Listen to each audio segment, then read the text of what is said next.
Junho é um mês que acontece tanta coisa por aqui que para mim parece que a gente já está em julho. Estamos finalizando o mês de junho. Vamos lá para as minhas leituras deste mês.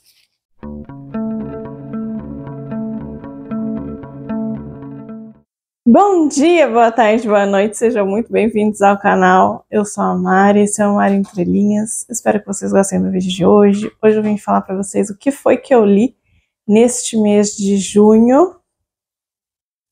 Bom, no comecinho do mês eu estive na Feira do Livro de Lisboa, que foi maravilhoso. Tem vlog aqui, tem vários vídeos com as coisas que eu comprei, vou deixar tudo para vocês. Foi incrível, foi muito gostoso. Além de ter sido um passeio muito bom por Lisboa, né? A gente mora próximo ao Porto, é longinho da capital, e podemos aproveitar. Só eu e meu marido, coisa raríssima. Bom, então vamos lá. Logo ali, no primeiro dia da feira, eu comprei este livrinho aqui e li. É uma leitura super rápida, uma leitura infantil, super fofo, e não tem como não ter um livro infantil nas minhas leituras. Este aqui, A Chapeuzinho Amarelo, do Chico Buarque de Holanda. Este tem as ilustrações do André Letria, saiu pela Tinta da China, coleção Pererê. Se eu não me engano, é uma coleção que tem vários livros brasileiros. E acho que esse ilustrador é português, não tenho certeza, não pesquisei. As ilustrações são bem bonitinhas. A Chapeuzinho Amarelo era uma menina que tinha medo de tudo, até que aparece o lobo, e ela transforma o lobo num bolo. É muito legal esse livro, é uma história muito boa pra gente aprender a lidar com medo, muito boa para as crianças, desde pequenos. E a gente comprou porque a gente quer ter coleções aqui de livros infantis, mesmo nossos filhos já sendo ali pré-adolescentes e adolescentes. Mas a gente acha que é importante, até porque eu tenho outras pessoas conhecidas que têm crianças, que estão sempre por aqui, então é bom a gente ter livrinhos para eles folhearem quando estiverem aqui em casa visitando a gente. Assim como familiares. Bom, depois eu li este daqui, que é um mais adolescente, que eu comprei para Ana, que é Nick e o Charlie, uma novela do Heartstopper, da Alice Oseman, que é uma continuação da saga do Heartstopper. É uma novela que ela fez para encaixar entre o quinto e o sexto livro. A gente tem publicado, pelo menos aqui em Portugal, eu acho que todas as publicações são até o quinto livro do livro de quadrinhos, né? De história em quadrinhos. Vai até o volume 5, e entre os 5 e o 6 a gente tem essa historinha aqui, que é uma novela e ela tem várias outras. E esse ele não é tanto, ele até tem desenhos, mas ele não é tanto, ele é mais de texto escrito em prosa. Bem bonitinho, muito fofo aqui. Eles estão no momento em que o Nick, que é um ano mais velho que o Charlie, tá indo para a faculdade. Ele tá terminando aqui o que seria o ensino médio pra gente do Brasil, o secundário aqui em Portugal, e eu não sei como é da Inglaterra, mas ele tá nesse final de ciclo ali da educação regular, o ensino que é o que todo mundo faz, né? Mais comum, obrigatório. Acho que pelo menos em Portugal é obrigatório, no Brasil eu não sei. E ele tá terminando esse momento E eles ficam numa dúvida, eles têm algumas discussões sobre como será o futuro deles, como será esse namoro à distância. E esse clima, para mim, de namoro, eu demorei 6 anos à distância com o meu marido. Esse climazinho de namoro à distância eu acho muito engraçado. Acho que é um momento bem interessante da vida. E acho que você quer saber se o relacionamento vai dar certo. Nem sempre, né? Pode ser que isso não é garantia de nada. Relacionamentos são individuais e daquele momento que a gente está vivendo. Mas é interessante. E eles estão nessa dúvida aí. Passa, sei lá, um período de algumas semanas só para eles decidirem aí o que vai ser, o Nick indo para a faculdade, como vai ser, eles vão continuar juntos, eles não vão continuar juntos, e aí? Como que eles vão fazer esse namoro dar certo? E é muito interessante, é muito fofinho.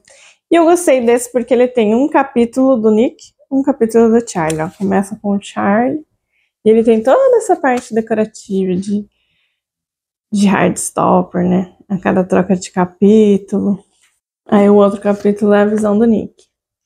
Aí a cada acontecimento tem essa página aqui de decorada.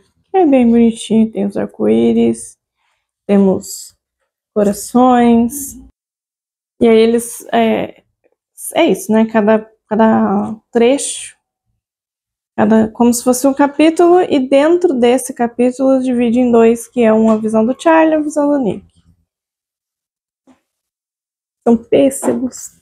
É muito fofinho. E é uma história muito fofinha e acho que cada vez mais a gente tem que ler um pouco dos romances e das histórias LGBT pra gente se inserir nesse mundo, né? Nós que somos mais velhos. É a minha visão e a minha ideia de vida para nós que somos mais velhos e que não tivemos tanto isso na nossa adolescência, né? Era muito raro você ter um amigo, uma amiga, alguém conhecido que tivesse um namorado. Até você tinha, né? Eu na minha adolescência tive amigos e amigos que continuam sendo meus amigos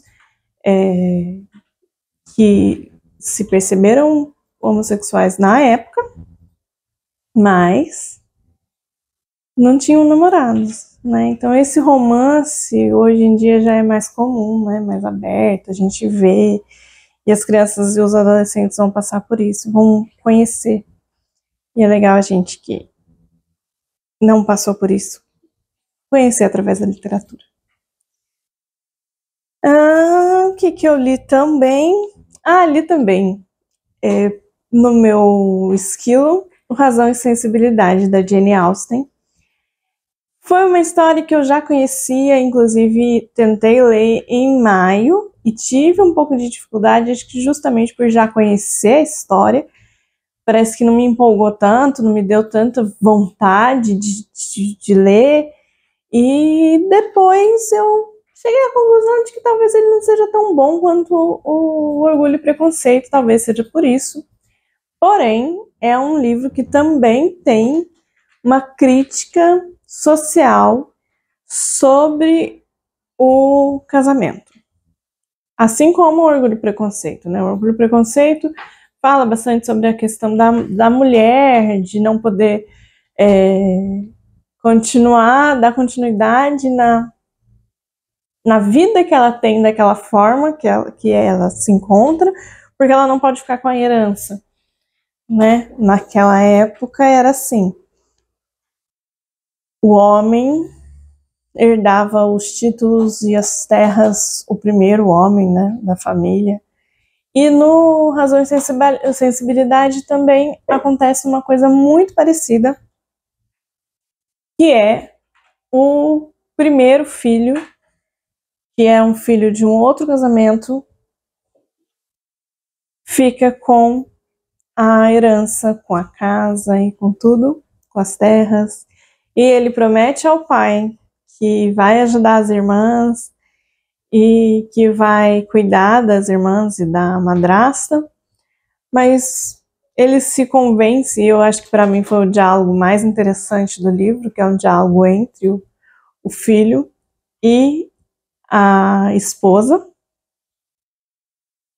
em que ela vai dando para ele umas dicas e ele vai entendendo aquilo e ele se convence de que algumas libras são suficientes. Não preciso nem dar uma mensal, nem uma mesada, uma anuidade ou uma mensalidade para elas, para as irmãs, para a esposa do pai, para a madrasta, e nem sustentar, nem, sei lá, arrumar uma casa para ela, tem que colocar ela para morar em algum lugar.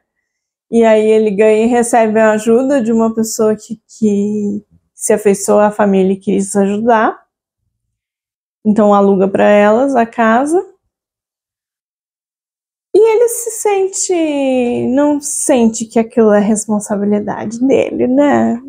Afinal de contas, elas são mulheres que não precisam de muita coisa para sobreviver. Essa que é, acho que é uma das grandes críticas. Mas existe uma outra crítica também,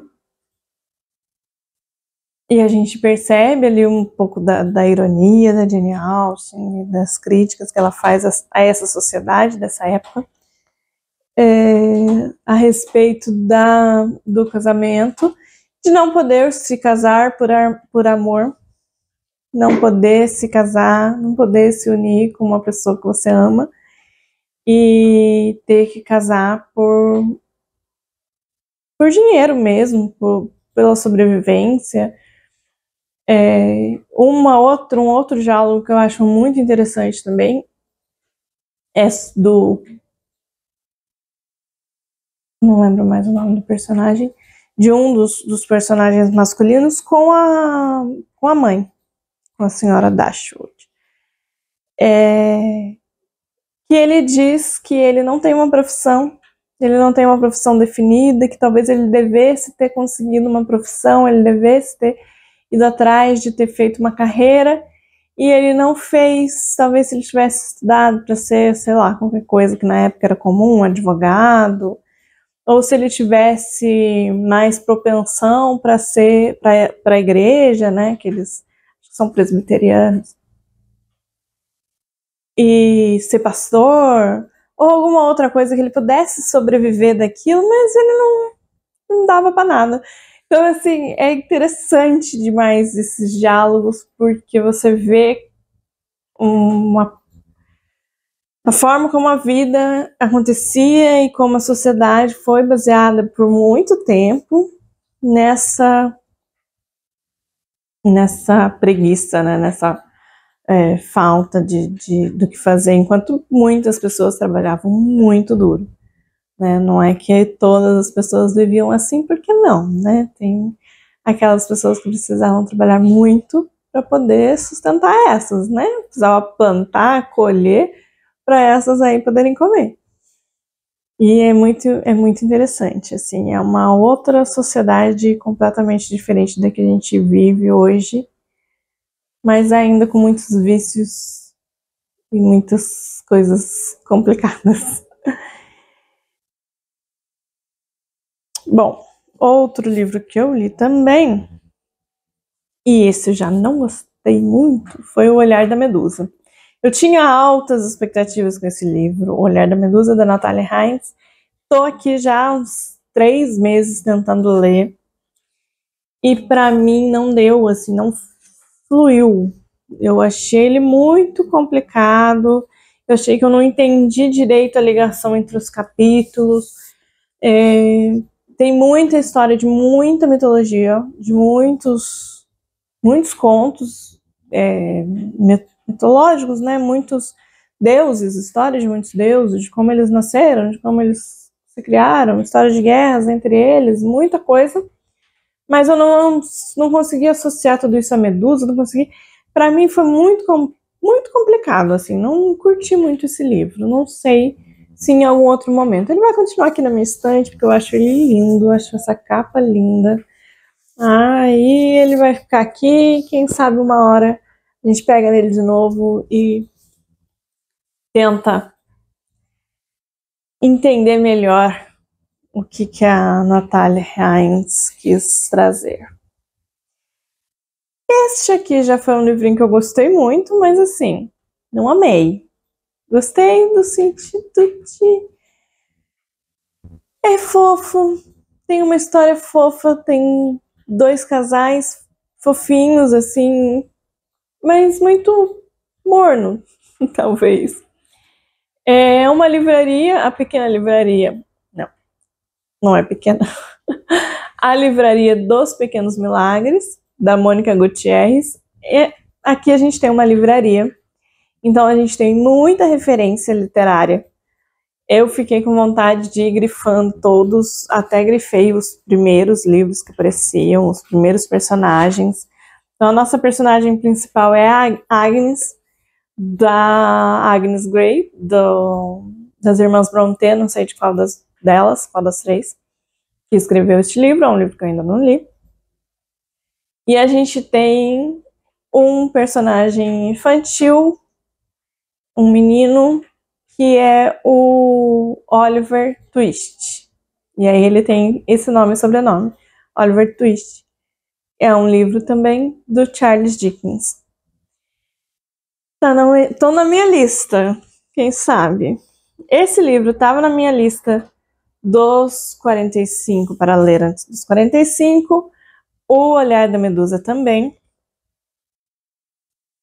E aí a gente tem várias referências aqui, especialmente dos livros. Abri aqui num lugar que tá Frankenstein. Especialmente dos livros de escritores ingleses. Abri aqui uma frase que tá Virginia Woolf e James Joyce. Então a gente tem toda uma, sabe, referência literária maravilhosa. A gente tem uma livraria que é muito bonita, acho que são 3 ou 4 andares, que no andar de cima tem uma cúpula de vidro e que dá para ver o céu, né? Inclusive tem uma noite na livraria que eles dormem lá, em noites de lua nova, que você consegue ver todas as estrelas. O Oliver Twist, que é o garoto, ele gosta muito de constelações, estrelas do espaço, ele fala muito sobre isso. O senhor, que é o dono da livraria, inclusive o título original não é esse, é o nome dele, eu acho.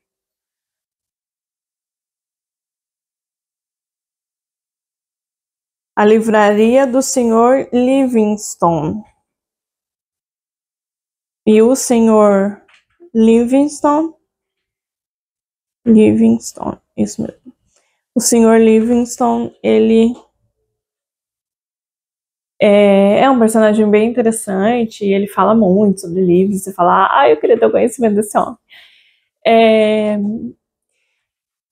E a calma desse homem, porque tem um acontecimento ali na livraria que ele fica tranquilo, não, vai dar tudo certo, vai se resolver. É muito legal, mas assim, não entendi os pequenos milagres, não entendi por que a tradução em português virou essa. Não vi nenhum milagre, assim, talvez pequenos milagres do dia a dia. É isso, mas assim, é bonito. É um livro bonitinho. Um livro interessante.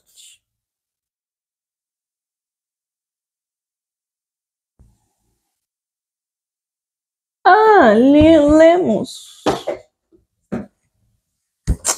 Nós também lemos em família, especialmente eu, o João e o meu marido, Luiz, O Maravilhoso Feiticeiro de Oz, do Frank Baum,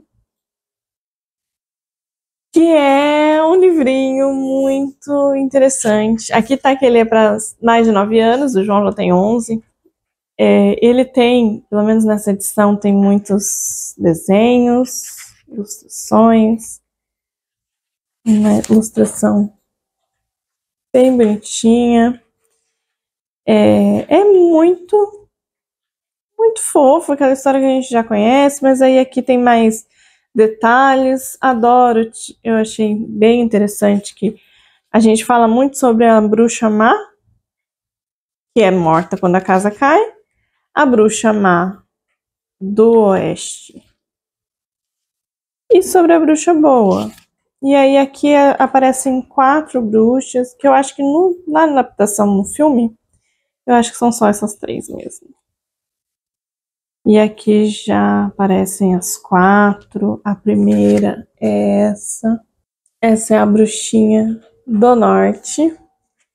Aí a gente tem aqui a única que tem o seu nome, que é a bruxa boa, que é a Glinda, que é a bruxa do sul. E a gente tem a bruxa má do oeste.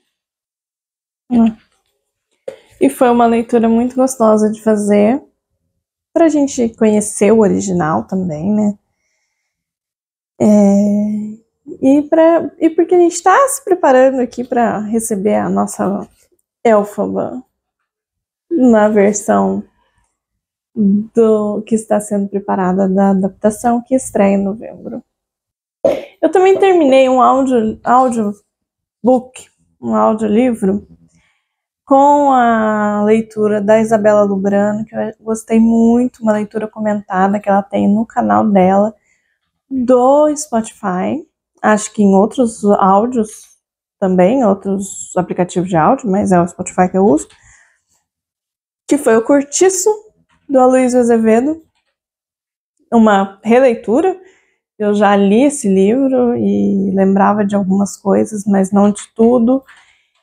E é Brasil, né? É assim a nossa literatura e muito do que é o Brasil mesmo. E parte daquela história do Cortiço a gente sabe que é real, baseada em muitas coisas reais, né? Inclusive em um cortiço mesmo. E não é fácil, não. É assim, tem impunidade, tem violência, tem muita coisa ali naquele livro, mas é muito interessante. Fica a dica aí, o canal Ler Antes de Morrer, no Spotify. E eu li também em e-book Memórias Póstumas de Brás Cubas, que eu disse para vocês que eu leria, porque foi me sentir provocada aqui de que uma brasileira que não leu Memórias Póstumas de Brás Cubas, como assim? Tem que ler, já que até a gringa tá lendo, tem que ler. E li, gostei muito, realmente é um livro muito bom. Quero ler de novo em físico, livro físico, porque é diferente, né? Às vezes a gente, sei lá, acho que quando a gente pega o livro físico, a gente consegue depois folhear e buscar algumas coisas que a gente quer, a gente consegue grifar. É diferente, né? Porque no e-book você também consegue grifar aquilo que você quer, mas é diferente.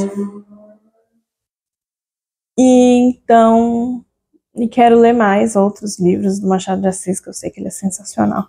E realmente o Memórias Póstumas é muito interessante. É um narrador assim que não dá para confiar muito nele, o jeito que ele conta as coisas, né? Porque são as memórias dele. A gente sabe que a memória não é confiável, a gente pode ter mudado algumas coisas na nossa memória. E ele mesmo fala isso, e é muito interessante. Ele conversa muito com o leitor. E tem hora que ele fala que pode ser que nem nada tenha sido desse jeito. É muito legal. Eu curti, recomendo e acho que a gente tem que ler esses livros dos nossos estudos literários de ensino médio na vida adulta. Porque a gente tem outra mentalidade e as coisas são muito diferentes. E, por fim, mas não menos importante, aliás, muito importante, eu li A Casa dos Espíritos, da Isabel Allende. Este livro eu já conhecia um pouco a história, mas não é igual, não é todo o livro. Foi feita uma adaptação em 1900 e sei lá, 5, 93, 94, por aí. E tem atores super famosos, conhecidos, é uma história muito linda, a adaptação. Inclusive, ela conta que esse aqui foi uma comemoração de 40 anos.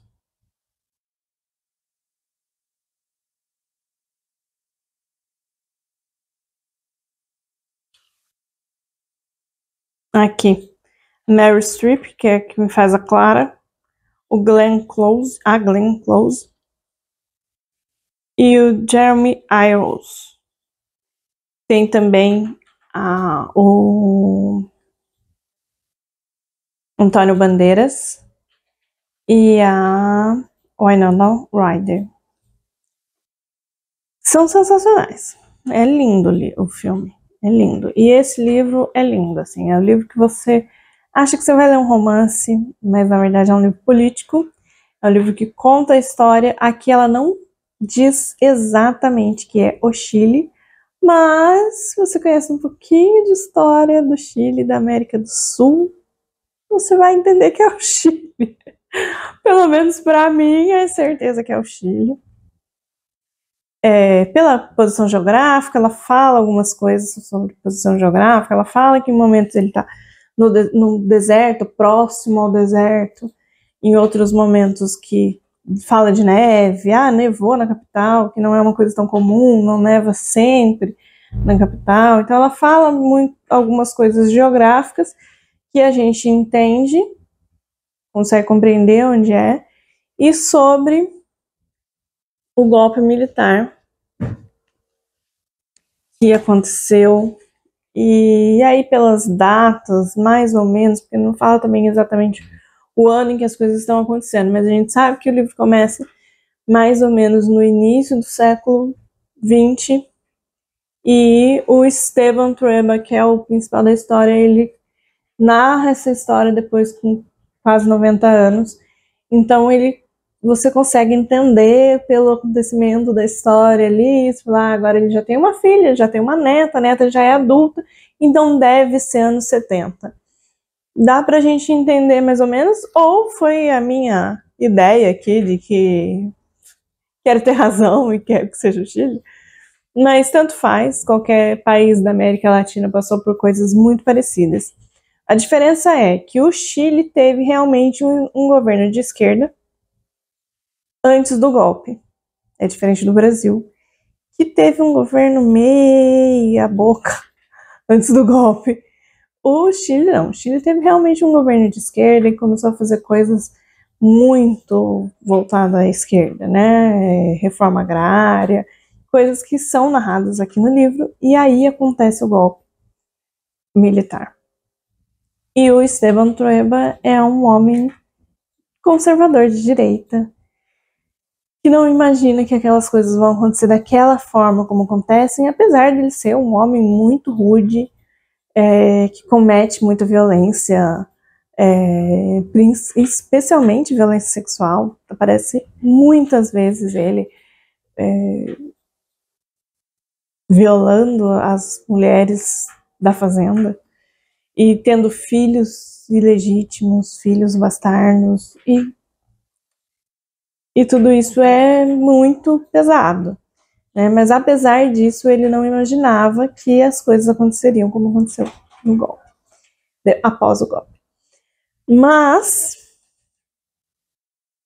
é um livro muito denso, é um livro grande, é um livro que essa minha edição tem 400 e poucas páginas, 407, mas assim, não tem espaço, sabe? Não tem espaço. É bem apertadinha a letra, até é uma letra confortável, dá pra ler tranquilo, mas ele é grande comparado com outros livros. Ele é um livro maior e muito bem, com muito, né, a diagramação dele muito encaixada ali na página, então tem muita coisa. Eu sei que tem edições dele com mais de 500 páginas. E é um livro bem denso,